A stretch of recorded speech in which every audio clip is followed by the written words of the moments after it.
Western Christianity has spent the last 2,000 years telling everyone they're separated from God. This is Not Church with John and Nat Turney. Welcome back to the podcast, everybody. My name is Nat, and my brother John is in his room that is adorned with stars.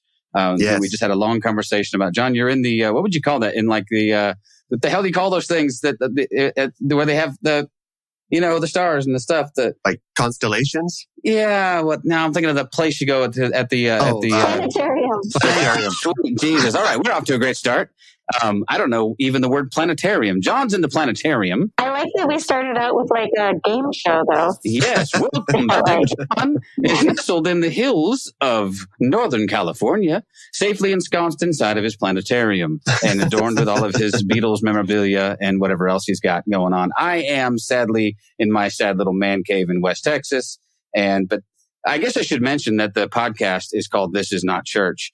And for no other reason than we just thought that was kind of funny and edgy. And now we're stuck with it. So what are we going to do, John? We're here. Edgy. Man, we have a great guest with us this afternoon, or whatever time of day it is that you're listening to this. I guess I should not presuppose that you're listening to this in the afternoon, but we're recording it in the afternoon. So anyway, let me get to the introductions and stop farting around and sound like a knucklehead. I'll get to the intro, and then we're going to get off into a great conversation. So with us today, we have Linda Kay Klein.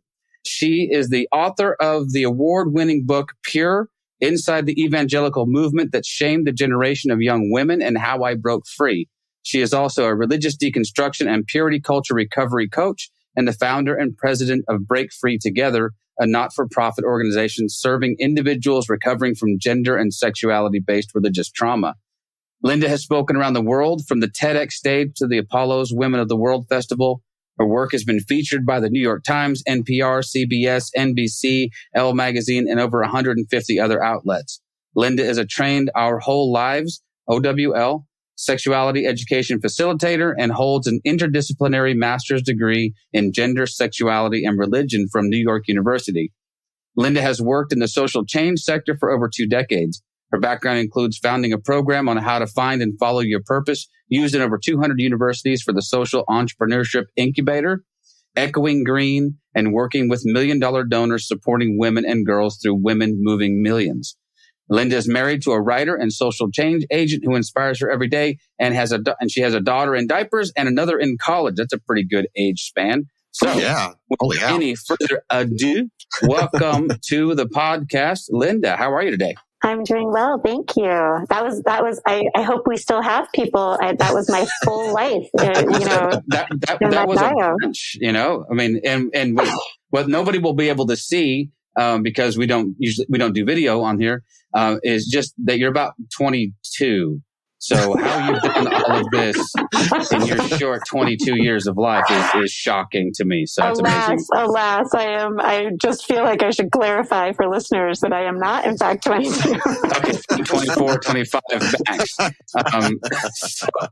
So this very, very young lady has just done. I mean, age notwithstanding, you've done a great deal of work, and it sounds like you still have more ongoing. So welcome to the podcast. If you don't mind, as we mentioned beforehand offline, our typical opening salvo question is just typically to ask people if they wouldn't mind giving us an idea of their faith journey, their background, and kind of see where we go from there, if you're comfortable with that. Yeah, I'm happy to. I'm going to try to not have it take an hour because it's, such a big question for me, as I'm sure it is for many of your guests. But I'll briefly say, I actually was raised and grew up Episcopalian for the most part, a little bit Lutheran, so mainline Protestant.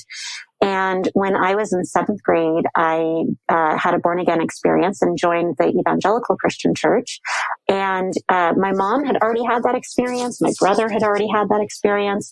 And so I kind of tipped the familial scale, and we started attending evangelical church at that point.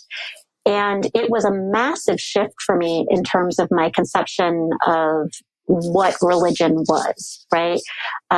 Growing up, I think my sense of what, how I saw God, how I saw religion, there was a touch of the personal in it for me, because my mom was already born again and very much part of evangelical circles outside of our church. But there was also something about the sort of like untouchability of God, right? And then I joined evangelicalism, where I was taught to walk around with my hand a little bit open, imagining that I was walking holding Jesus' hand, right? It was just a completely different relationship. And there was a lot that I loved about that, but I was also very much exposed to some problematic things, including purity culture, which I have dedicated much of my adult life to working on. Basically, for folks who aren't familiar with it, the teaching that people, and in particular women and girls, can be summed up into one of two categories. You are either pure or you are impure, a designation that determines our worth within our community. That was a very difficult pill for me to swallow, among other things, and something that did a lot of damage to me personally. So I ended up leaving evangelicalism. At this point, though, I saw evangelicalism as Christianity and didn't remember that I had been a Christian before evangelicalism, right? Yeah. And so was under the impression that I was leaving Christianity and perhaps leaving God, right? Or losing my access to God. So it was a really scary time for me in my early 20s. But it was also a time in which I made this kind of risky choice. It felt like a risky choice to be real about what I believed. And over time, slowly, it became clear that God hadn't gone anywhere and that my access to God hadn't gone anywhere. And as the years went by even more and I got into my 30s, it became clear that Christianity, in fact, hadn't gone anywhere and that I could return to Christianity on my own terms, which is ultimately what I ended up doing. So no longer an evangelical, but still a Christian, or having returned to Christianity. All right. That's succinct. You said you were worried about taking an hour. That is one of the most succinct bios we've had in a while. So that's great. So let's just jump right into the tough stuff, because John and I knew going in this would be a little bit of a challenging conversation just because of the subject matter. And let's just start off by saying what kind of damage has purity culture done that has made this a difficult conversation? Can we lay some of the blame of that at the feet of this very movement that we're here to sort of discuss and maybe take issue with? Yeah. It's interesting. When I talk to evangelicals about purity culture, one of the things that's fascinating to me is that it's not a term that they're always familiar with. People who have left the church or who are sort of questioning things within the church are familiar with the term. But if you're kind of front and center inside, you don't always know the term. So, briefly, I'll just say before we talk about what it does and did, that purity culture is really referring to a kind of movement that came out of the white American evangelical Christian church that was well funded by the federal government via abstinence only before marriage education funding, much of which required state matches, that took this teaching of kind of determining your worth based on your so-called purity and turned it into, which was already present in the evangelical church and in our culture at large, and turned it into a more intense and a more intense version of itself, and a version of itself that scaled dramatically even beyond evangelicalism. So what I'll say, though, is that before purity culture, so before the 1990s, it's not like we weren't already shaming people for sex and for sexuality and for not even, sex itself, right? But for our sexuality overall. And it's not like we stopped shaming people when the purity culture, per se, stopped getting as much money from the government and was curbed in the early 2000s, around 2008. One of the things I sometimes talk about is when we look at girls and women in particular, if you ever hear a grown woman described as either a good girl or a bad girl, chances are what that means, whether you were raised in purity culture or not. Right. Yeah. It's not how much she volunteers, right? This is a culture that was built upon some already well-established shaming that was part of our culture to begin with. So what it does, it kind of depends on it depends on the intensity of the version you got, and it also depends on the intensity of your religious identification. For those of us who identified with religion as like a part of us, right? Not just where we went on Sundays, but like, this is me. I am a Christian. That was certainly my case. Sounds like that was yours as well. Yeah. I'm hearing a yeah. Yeah. Yeah. The way in which it impacted us was much more intense. In fact, what I found is that well into adult life, and if we don't deal with it, often for our entire adult lives, folks who are raised in this intense religious purity culture struggle with sexual shame, with fear, with anxiety, and even with post-traumatic stress disorder. So you might see people having nightmares about their sexuality. You might see them having anxiety so great that they have a panic attack and even have to go to the hospital. You might see people having fear so great that they kind of start to verge in paranoia. Like, is somebody following me on my date? Are they trying to discover what I'm doing? Am I going to get pregnant even though I didn't have sex? Is someone going to find out what I'm doing that way? Right? Like, it really mirrors a trauma response. Yeah. I can't speak for John, but I can say, I think I can get close to speaking for John, saying that we were raised in I wouldn't call it an intense purity culture. So we're children of the 70s. And so well into our 20s before this really sort of became the norm. But as you mentioned, I mean, that was still the culture. The culture very much was, sex was reserved for marriage and marriage alone. There was an awful lot of pressure, to refrain from extramarital or premarital sex. And I know that played a role in our dating. It played in the way that we, my wife and I were both raised in very strict religious households. And so it definitely played a role in our interactions, probably led to us getting married very young, because God help us, we weren't going to, be bad and go burn in hell.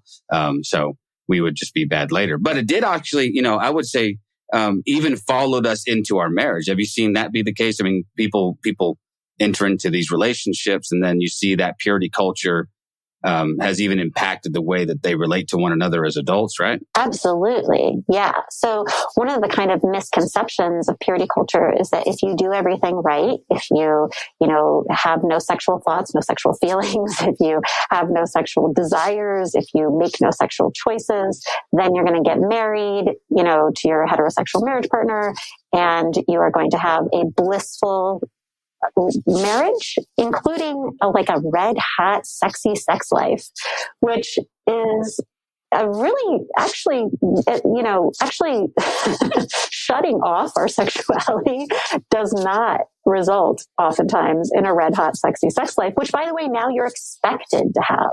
Right.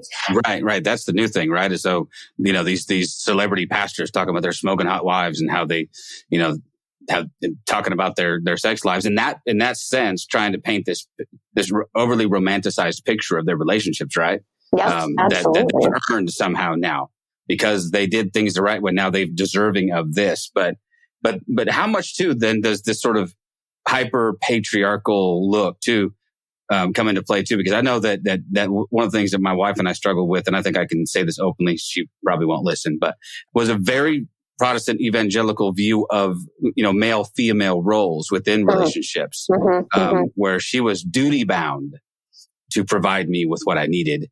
And I've seen recently this being taken even to more extremes with some fairly well-known so-called pastors excusing adultery on the parts of men by blaming women for not providing the correct sexual release or something like that. Absolutely. And that just, I don't know. For one, it's horrifying. But do you see this as being more common than not? I mean, what's your experience with that? Well, I'll tell you, I have talked to a lot of people who did things the quote unquote right way and who experienced so much sexual shame, fear, and anxiety within their marriage bed, right? That they suffer from a variety of different struggles that we don't tend to talk about.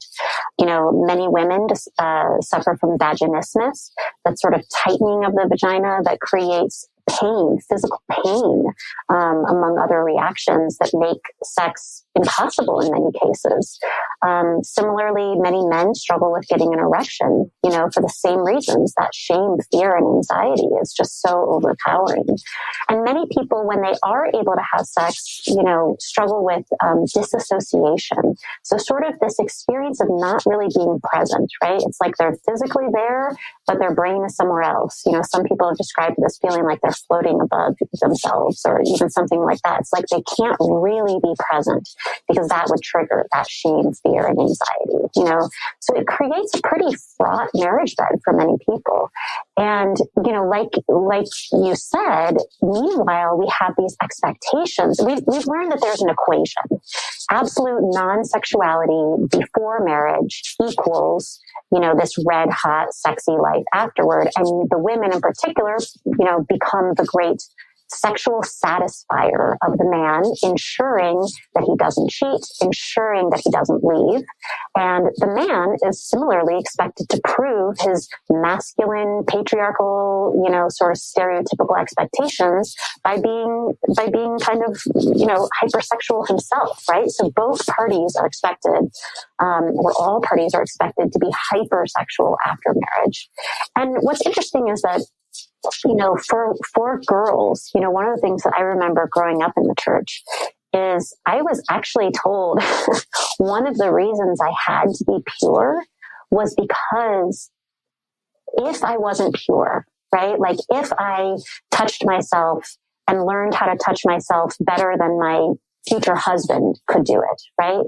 It would ruin my marriage. He would be emasculated by my own sexual understanding of myself, right?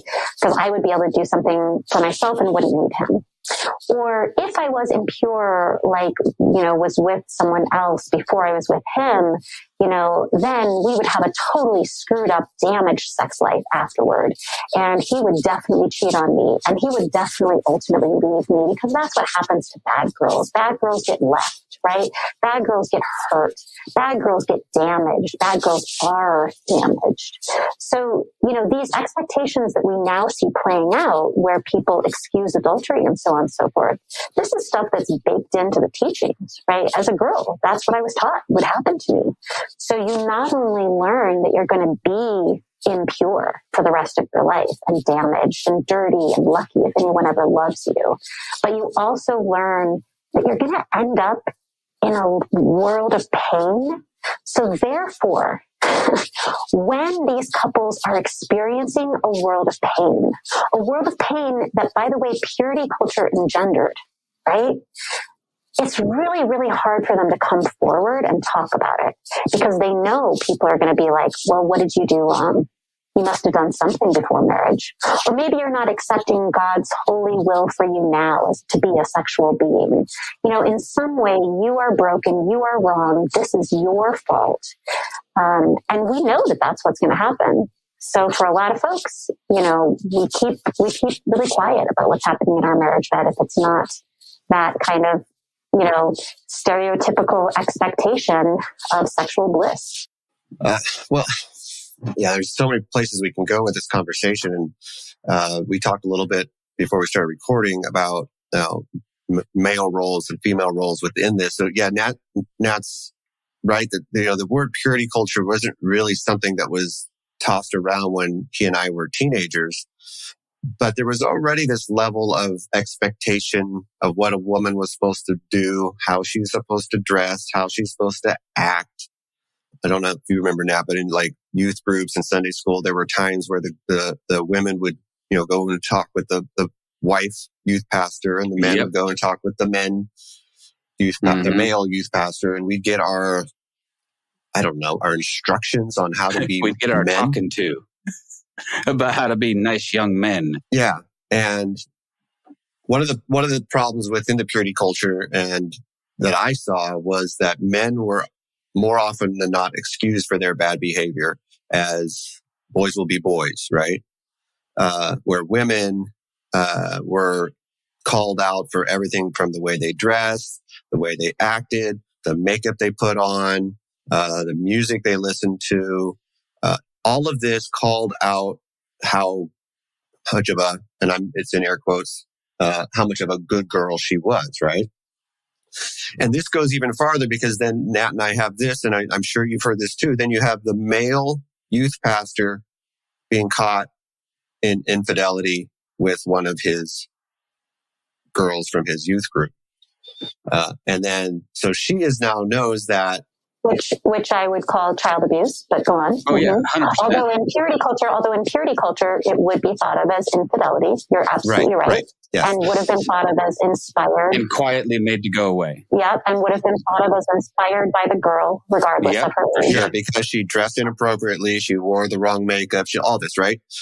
So this is already in the culture, right? We already have changed the language. So I would go as far as to say this is not only child abuse, this is rape, because there's no way that this younger person should have to be put in a position where she's going to say that she consented to this. Absolutely. 100% agree with you. Yep. So for all of you evangelical fundamentalist churches who have hidden all of this, you are hiding. I mean, they need to understand that they are hiding sexual abuse and rape of young girls on just a horrific level. And that's not even to talk about.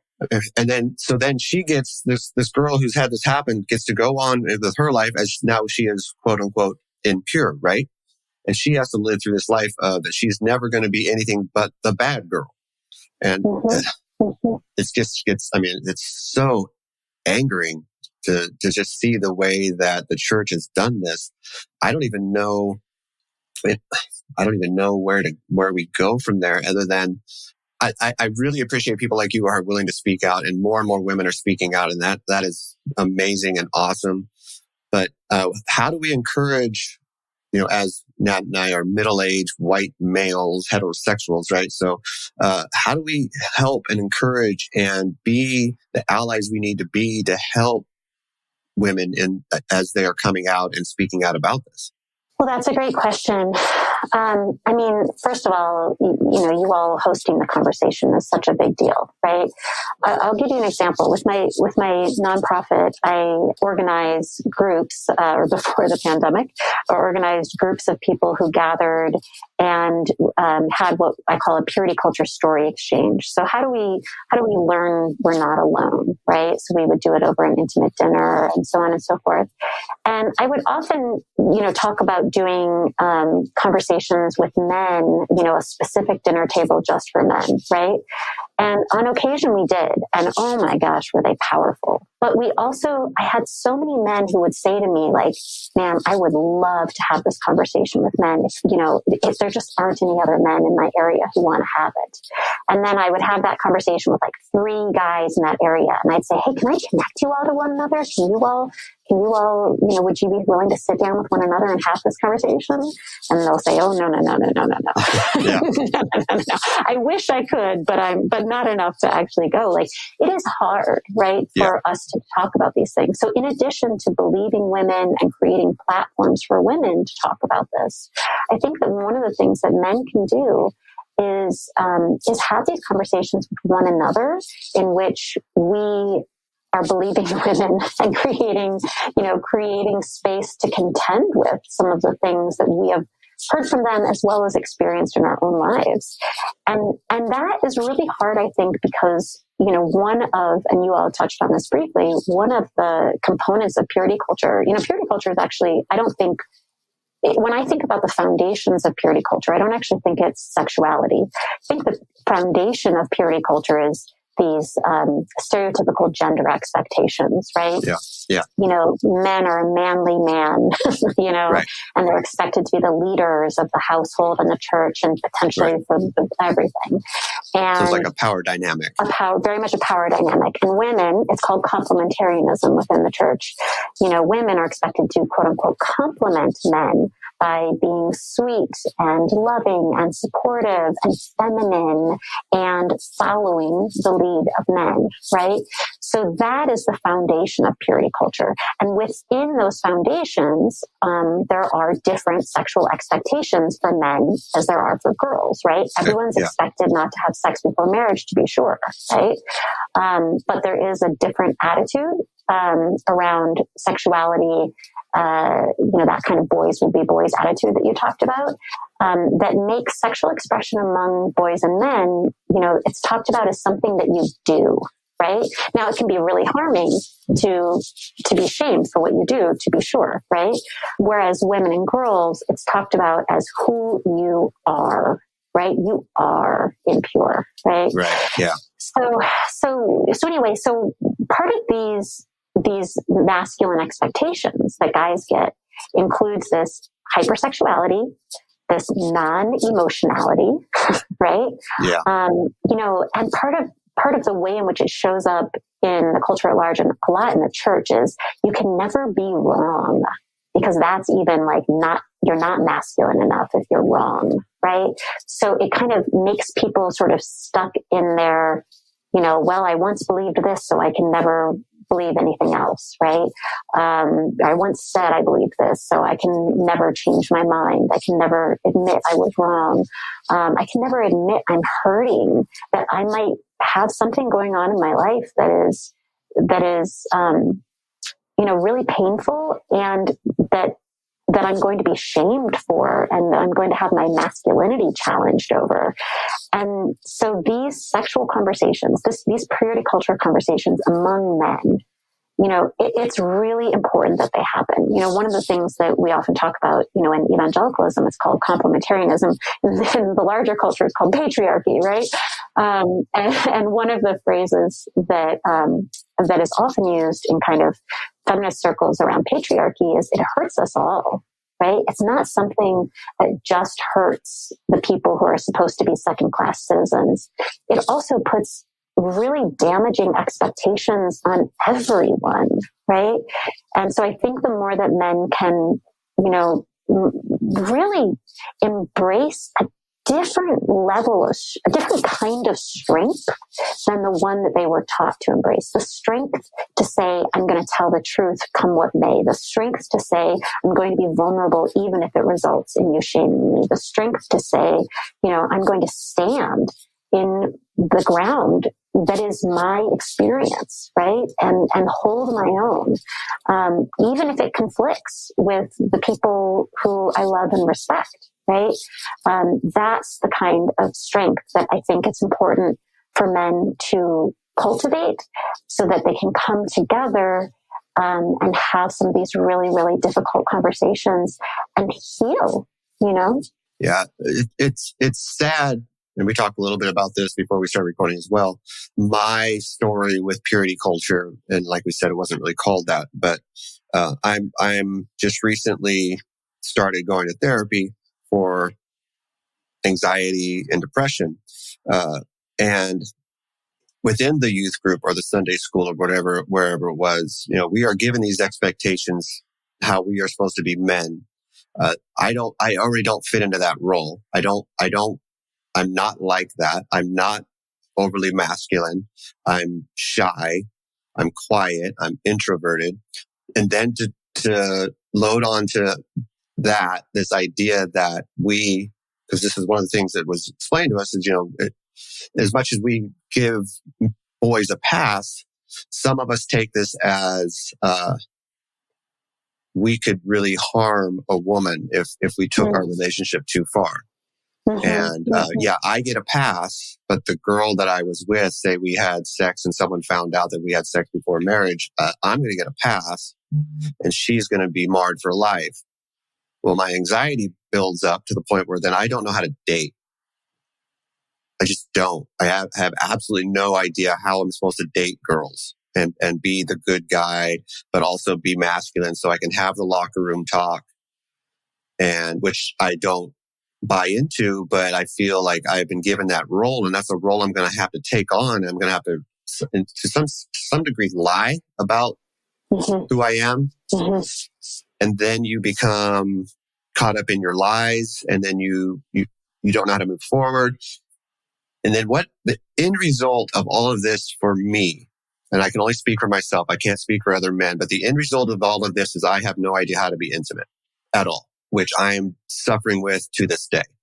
More of my wife's fights, arguments, whatever you want to call them, are about my inability to even hold her hand in public because I don't know how to be intimate. And then I put that onto my children, right?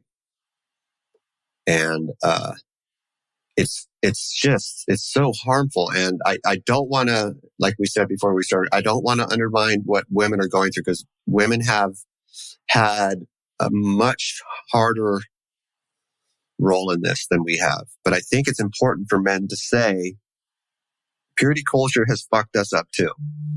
Totally. I'm sorry for my language, but Are you really? and no, I'm not No. actually. And I appreciate that you mentioned that men should get together and talk about this, but I was part of a men's group for a while, and I guarantee you this would never come up. We talk about how open we are and how good we are at communicating, us guys, when we get together, but I guarantee you if this came up, it'd be a room full of silent men, and all we'd hear would be crickets, because no one would want to venture into this world other than maybe, like I said, do the locker room talk and bullshit your way through it and laugh and pat each other on the back and move on to something else that's more manly. So men, we need to talk. We need to open up. We need to explain our role in this, what we've done, and what it's done to us. God, thank you so much for opening up in that way. Like, yes. This is strength, right? Like, this is what strength looks like for all of us, regardless of gender. And this is what it means, I think, to do the work to become the people we want to be. The sad part is, what John's talking about is exactly right, and what happens is because of the culture, right? Because of this, and I'm really getting, even the term purity culture bothers me somewhat, just because I think it's such a misnomer. It should be called shame culture. It should be. I think we should call it what it is. You're exactly right. It's shame culture. Because the second we link some notion of purity to, and a puritanical notion, at that, of purity to something that we all experience. So somehow we've carved out this place where, this doesn't apply to everybody. But because we've created a culture, especially amongst, I shouldn't say that. I think amongst men and women equally probably, but where we don't talk about this, what happens is guys like my brother and I, because there's not really an outlet to discuss this, we do this to our own kids. So being steeped in the evangelical church when I started having kids, sadly, I presented both of my daughters purity rings on their 13th birthdays and asked them to sign a pledge. You know what I mean? To my shame, and something for which I've apologized profusely, and then had similar conversations with my sons.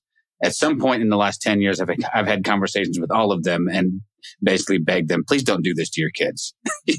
Like there's a much, much healthier way to approach talking to them about these topics than putting some burden upon them that they were never intended to carry that way. And so maybe that's a good thing. Maybe that's how the cycle gets broken, is we finally stop being embarrassed and stop being cowed into not speaking about these things. And, and we start naming these things for what they are, because that's exactly what it was. There was a great deal of shame put upon everybody.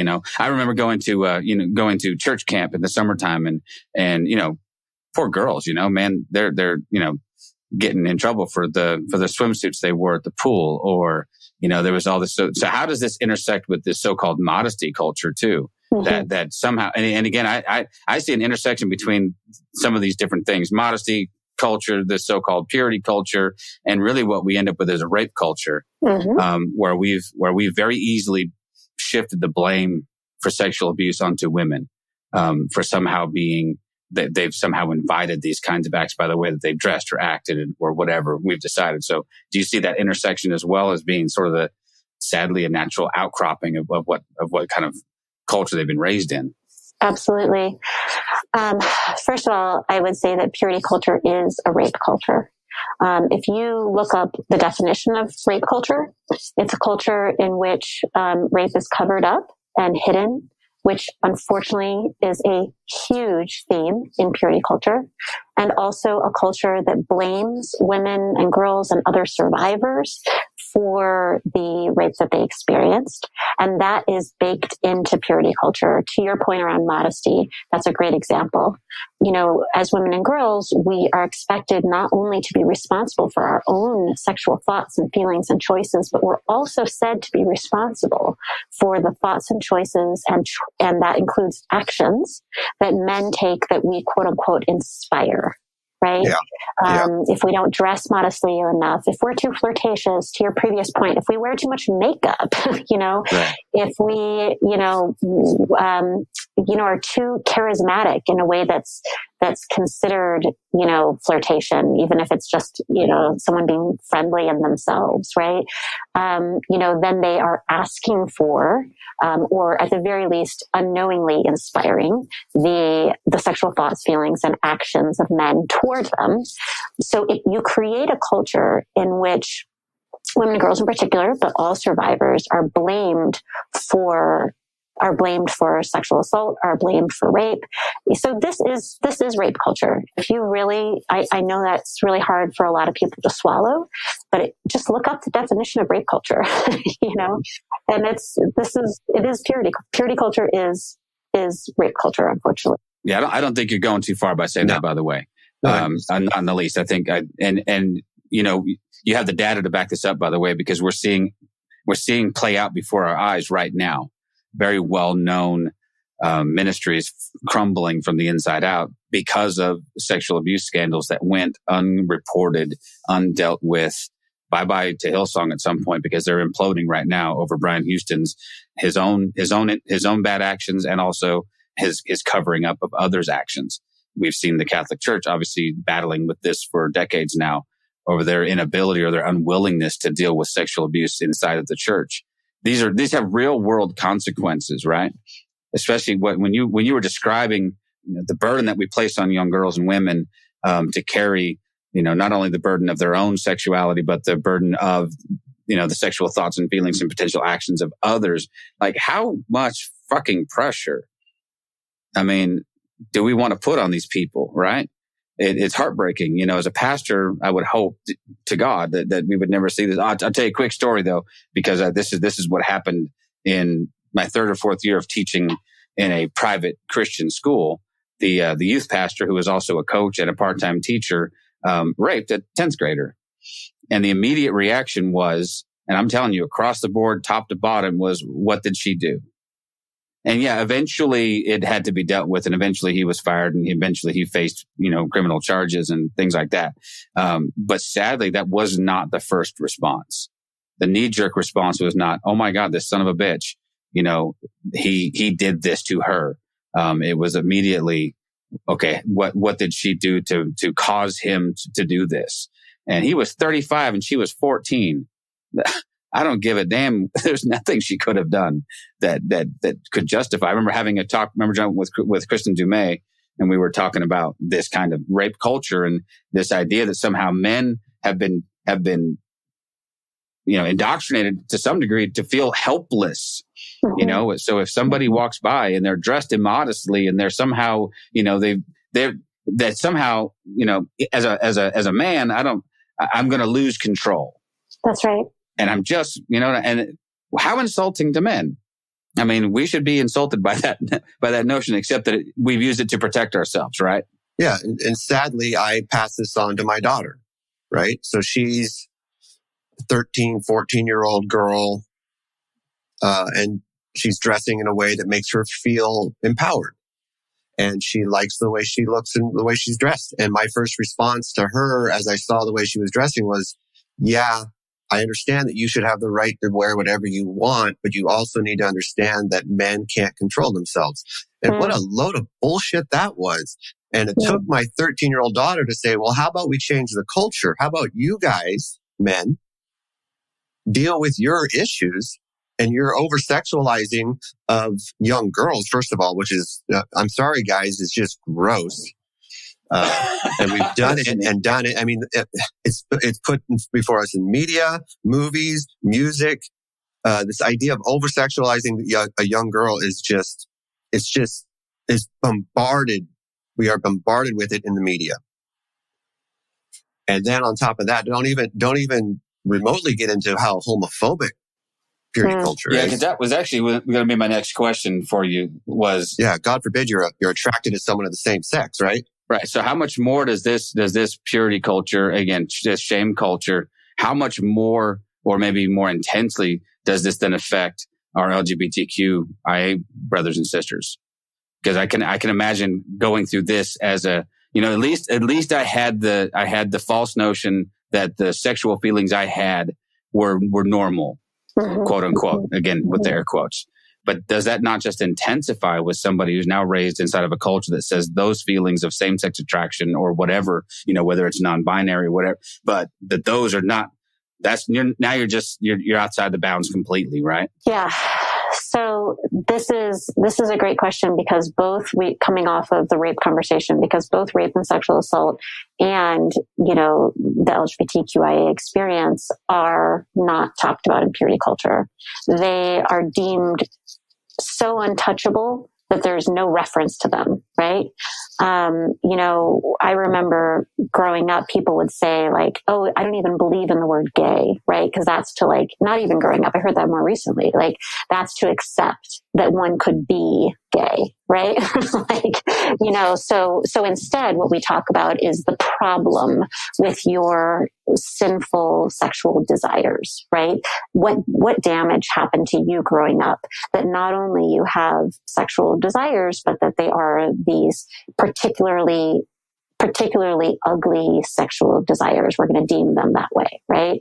You must have been hurt growing up. You must, so like there's a lot of like, when people do admit these things, there's a lot of like kind of like armchair psychology that people bring to kind of again go back to this question of what did you do or what did someone do to you that you became so awful, right? So impure. And again, we're back to, now we're not in the realm of women and girls. We're in the realm of othered people, right? In the power hierarchy of purity culture, where people are defined by their sexuality, right? You are impure, right? One of the things that I talk about when I talk about purity culture is that there's intersectional marginalization because purity culture is about a lot of different things. It's about, queerness. It's about your gender expression. It's about your sexual expression. It's about race. It's about ethnicity. There are these ideas that Americans somehow have it right, that white people somehow have it right, when it comes to sexual quote unquote purity, right? So all of these things come into play in this culture. And so the marginalization is intersectional. Some people might experience, for me growing up as a cisgender straight woman, I only experienced the marginalization as a girl, as a woman, whereas a queer Black woman is going to experience intersectional marginalization around her Blackness, which, many Black people in particular have expressed, feeling like they could never really be pure within this culture because of the color of their skin. Well, we can look at the past, right? And, with going back into, slave culture and all that and the over-sexualization of specifically Black women. Yeah, we can look into the present with that as well. And that bleeds all the way up into current day. So there's still this over-sexualization of Black women within our culture that, for some reason, white men can be overpowered by this over-sexualized Black woman. Yeah, which is, and really, we have that for almost every race when it comes to women. Yes, we have a hypersexualization of Latinas. We have a hypersexualization of some Asian women. Right? Yep. I have a friend who was a Asian woman who was a model who said when she walked down the street wearing her glasses, she fit into one stereotype, and people would totally ignore her. And when she took her glasses off, she fit into another stereotype, and she would get followed walking down the street, And we just lob these into the like a fetish world, right? That's just a fetish. And that makes it somehow, it's weird and it's probably not okay, but it's just something all guys do. We all have these weird fetishes, right? Yeah. But even outside of fetishizing, it's sort of like this, undercurrent of just how we think, because it's such a big part of the culture. So it's one of the ways in which, for a white woman, as long as she follows all the rules, which is hard and dehumanizing and all the things, right? She is awarded for a straight white girl, right? Or someone who presents that way, awarded with like goodness as a second class citizen, right? You're never going to be a man. You're never going to be a straight white man, right. but you can be their supporters. You can be their cheerleaders, right? Yeah. Once you stop following the rules, you fall into the muck with the rest of the world who is never going to be good enough, who's never going to even be a second class citizen, right? And we could play this by a lot of different lines, right? But the point is there's a lot going on here, and that certainly there are some of us who experience one form of marginalization and some of us who experience multiple forms, and some of us who are in fact deemed, given a lot of power within this community. And yet even that was harmful, right? Yeah. To folks who were awarded this power, to your point previously, John, about this feeling of being responsible for women and girls' purity, right? And wanting to, one of the things that comes up a lot is that men who grow up in purity culture, I often hear from them that they're, first of all, they're often haunted by the sexuality of women, right? Because they buy into the sexual lies about women, right? But second of all, they oftentimes either kind of excuse all of their sexual stuff, even sexual abuse, as we discussed, right? As sort of like, this is part of my masculine makeup. Or they're so terrified, to go to your point around holding your wife's hand. They're so terrified of their sexuality because they've learned that it's a threat. They've learned that it's a danger. They've learned they can't control it, right? That becomes the thing that they deal with, a fear of sexuality.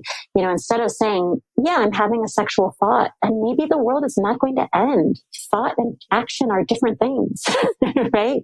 We go into a state of anxiety, or many men have told me they go into a state of anxiety that, is sort of like dealing with the perception of the beast within, right? Which can be very, very challenging and damaging in its own right. Well, and the church does a really good job of reminding us that our heart is deceitful above all things, right? So even my heart, and then you can throw things at people, right? That what Jesus says about even if I have an impure thought, I'm supposed to pluck my eye out. So we are demonized not only for our actions, and this goes for women and men. I'm not using this for men only, but we're demonized for not only for our actions, but the church demonizes us for our thoughts. That's right, and holds us up to this unattainable goal of purity. Unattainable, and if you attain it, creates its own suite of lifelong issues. Yeah, it creates an issue with intimacy, period. Because if I was to have a conversation with someone that I found attractive, and in the back of my mind I had some kind of thought about, wouldn't it be nice to go out, go out on a date with this person, be it, if you're a married person or not, but okay, you're sinning. Period. Mm-hmm. You're sinning.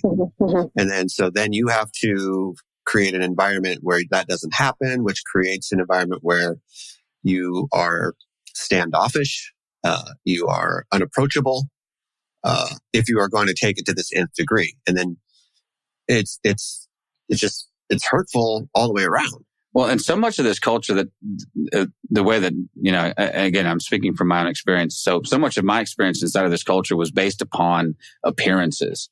So my wife and I dated through high school. And so we did things the quote unquote right way. We dated as kids and got married and went.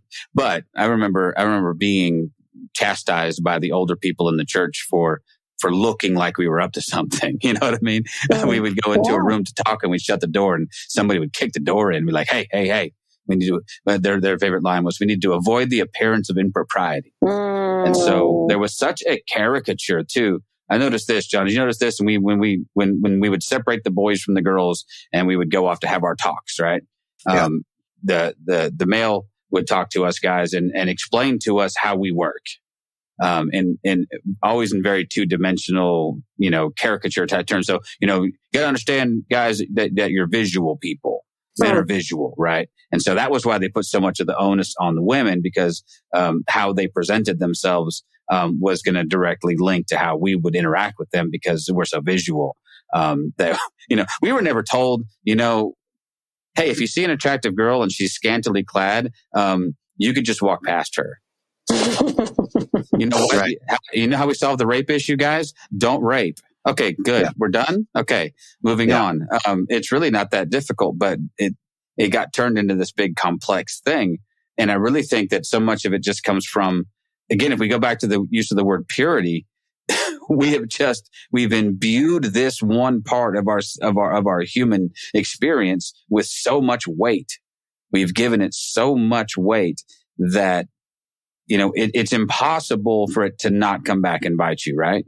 I mean, there's just no way to live up to the standards that have been set for you. Or live to the standards, like, right. We'll even take the word up out, right? Yeah. I mean, it's absolutely crazy. And then, or there are some who do live the standards. But like I said, I do coaching of a lot of folks, including a lot of folks who did live the standards, right? And then discover, oh man, that messed me up. So what we're saying is that church will mess you up. Well, I mean, not everyone. It's fascinating to me that not everyone comes out of purity culture deeply damaged, right? It does feel like the number of people who do is, certainly from my vantage point, is utterly and absolutely overwhelming. There are some people who claim not to experience anything, to have a very healthy sexual life and so on and so forth. What I find interesting, though, is that among those folks, there is still a guardedness, right? They're not willing to tell me about that perfect life, right? Just to kind of give it a headline of it's great, it's healthy, it's great, but anyway, go on. Mm-hmm. I was just saying, I think if you could get them alone and know that there'd be no consequences for what they said, I think you'd find out there's probably a large quantity or large number of them who are lying. I think that is, for many people, I think that is true. Yeah. Or would you find this to be true as well, though, to the degree that you bought into that culture, right? Might be the degree that it messed you up. I will say that, on some level, my wife and I bought into it. On other levels, we dismissed it entirely. Yeah. And so I don't find myself deeply, deeply damaged by that culture because I rejected a ton of it. Totally. In broad strokes, yeah, we bought into it. The no sex before marriage thing, we were pretty committed to. And honestly, if I'm being really honest with you, if that's the decision you've made, there's enough good reasons to make that decision too. Shame not being a good one of those. So there's ways to teach this kind of stuff without heaping the shame on it. Say, listen, this is a viable life choice, But I do find that those who were deeply, deeply, either it was really, really intensely taught in their experience, or they really, really bought into it. Seems to be that you'd see that would be that rise in how deeply they were damaged, or how long they experienced that trauma, right? Yeah. So the research would tell us that the indicators, I believe there are 3 indicators, but I'm only remembering 2 right now, are gender. If you're, I feel like I'm speaking in very binary terms around gender right now, but the research would find that if you're a woman, you're more likely to experience shame if you grew up within this culture, or the other suite of issues. And then 2, your level of religiosity and how much it was tied to your identity, right? Like, were you super duper duper religious? And was that your, like, for example, when I studied abroad in high school, I remember writing an essay for my host family and being like, well, I got to write in the first paragraph that I'm a Christian, because that is like, they have to know that before they know anything else about me, right? So that level of religiosity, is really, really important, because often that leads to the level of buy-in. Not always, right? And then, the other thing is like we all have different tendencies more toward what some researchers would call a guilt response, which is the feeling I did something bad, quote unquote. And some of us tend more toward a shame response. I am something bad, right? And when you're within a culture that nails the shame response in, which purity culture being a shame culture does, then those of us who are more prone toward a shame response are going to go really far down that shame spiral. Whereas those of us who are more prone toward a guilt response, like I did this, but it doesn't define me, right? Or what have you, are going to have a different kind of bounce. The shame can bounce off of them in a different way, right? So, we're all different, right? In all of our different ways. Well, I mean, I think it boils down to this, right? And I think we've said this already, that the purity culture is, the better definition is it's a rape culture. But I think another is also a phobia culture. So it is homophobic. It is transphobic. It's a racist culture. It is very racist. And it's just, because, and like we've talked with some of our other guests, white cisgendered people are considered normative, and everything outside of that is somehow abnormal. So we also have to realize that, this purity culture is steeped in racism, and it can't be denied. And so these might be harsh words to say about something that people think isn't harmful, and it's just trying to make us better people. But if you dig deep into it, it's super harmful. It's messing people up, and it has long-term, life-changing effects. Right? Yeah. And I want to, knowing that we're kind of nearing our close, I want to shift a little bit into like a note on hope, though. Okay. That's always good. Yeah. Because one of the extraordinary things about us as people is that our brains are plastic. So they're flexible, they're changeable. So even when we have these really long paved neural pathways around shame, around, all of the other things that come up around folks who are raised in purity culture, we can change, right? It takes time. It takes work, right? Sometimes it takes therapy, to your point. It takes openness and being able to look at it, right? And it takes like incremental, slow changes, right? Maybe we can't have sex and feel good, right? So can we take that off the table and work on like snuggling and having sexual feelings and feeling good and experiencing that in a way that feels really, really great before we let ourselves try to move into the next part, right? So that our body can experience the alternative to the shame, right? So that we can have positive intimacy without the triggers, right? And slowly, I have repeatedly over time, through my coaching, I've seen it, people move over time, different things like that, people do shift, people do change, and healing is possible. And to your, you all brought up the next generation a couple of times, so I want to bring that back in this hope lens, right? One of the things that I think your kids are going to be hearing is, I imagine your kids listen to your podcast, right? Yeah, probably not. So, well, maybe they will eventually, or they hear you having these conversations around the dinner table or with friends or what have you. Like, the point is, you may have taught them something that was deeply damaging, and they might have to contend with that in their future, right? But they will also have the information of you saying, I was wrong, right? Of them watching you grow and learn. And also of them, more importantly, because more important than what we say is what we do. They're going to have the experience of watching you work through your own stuff. And if you actually want to have your kids, the next generation, grow up healthy, that's actually what you need to do, because research is clear that what we tell kids is not even close to as effective as what we model, right? So you all doing this work, you all saying like, I'm going to figure this stuff out, for myself. That's the kind of thing that not only is going to heal you, but that is going to be healing to the next generation. So, for folks who want to do something different to for their kids, try to resist the I'm a lost cause, but let me do it right for them, right? Let me tell them the right thing, but I'm a lost cause, right? Actually doing the work on ourselves is the best thing that we can do for the future. No, I love that and we are getting close to having to wrap up. So I like ending on a hopeful note. I'm also hopeful because I see people like you and others. I've seen this topic come up way more in the last couple of years than I have in the previous 20.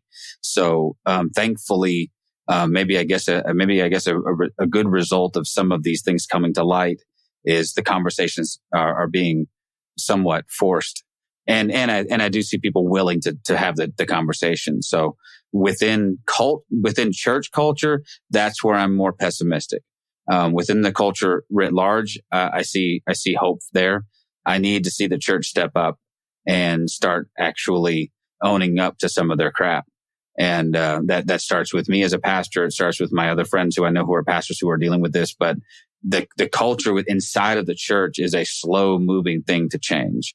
And so I can see that. I can see it being useful to have some people who are still connected to those institutions who are tilting at windmills inside, and saying, listen, no. Actually, just to end it on a quick uplifting note again, maybe it's uplifting, I don't know. But somebody did come to me at some point inside my church and say, hey, I want to teach this Bible study for young girls, and it's all about purity culture. And I told them to get the hell out. And I'm like, no.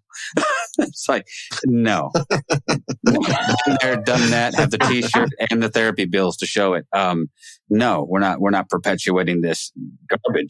I'm not going to be responsible for this. So, and I wasn't the only one. I've talked to some of my other friends and they're like, oh no, we wouldn't do that.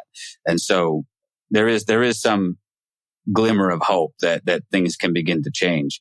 But I think that's where the lion's share of the work is going to have to happen, is inside of some of these insulated institutions that don't feel like they have any accountability to anyone. But yeah, all of that, I said that was going to be uplifting. It didn't seem particularly uplifting.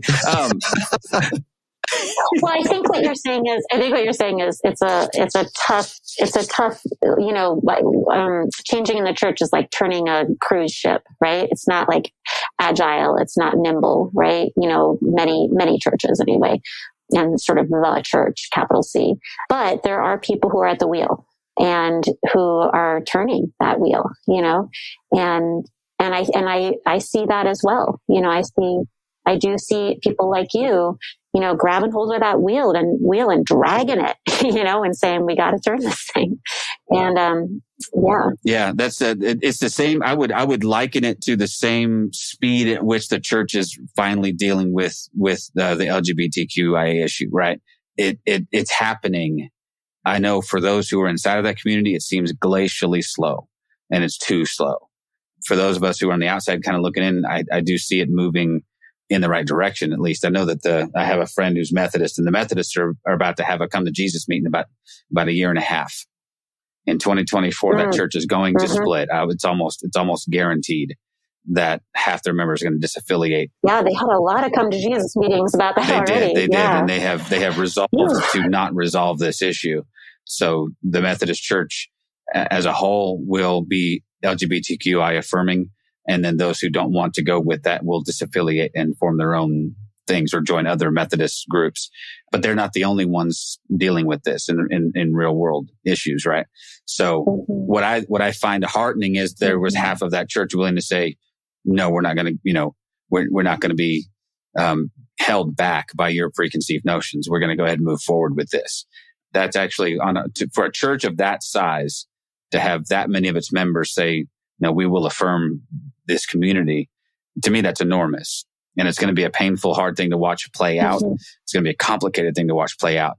But I think the more that these kinds of issues turn in that direction, I think we'll see, hopefully, maybe even as a byproduct of that some of this shame culture begins to dissipate and erode and people actively work against it. So that would be my hope. All of that being said, Linda, you're doing amazing work. We are we're just happy that you were willing to join us on the podcast.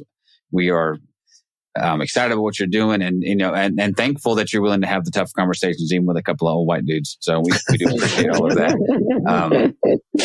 We will link to all of your stuff in the show notes. You guys buy the books, go on the Facebooks and all the other social need, all the Facebooks, John. I said there's more than one. You want to go to all the Facebooks.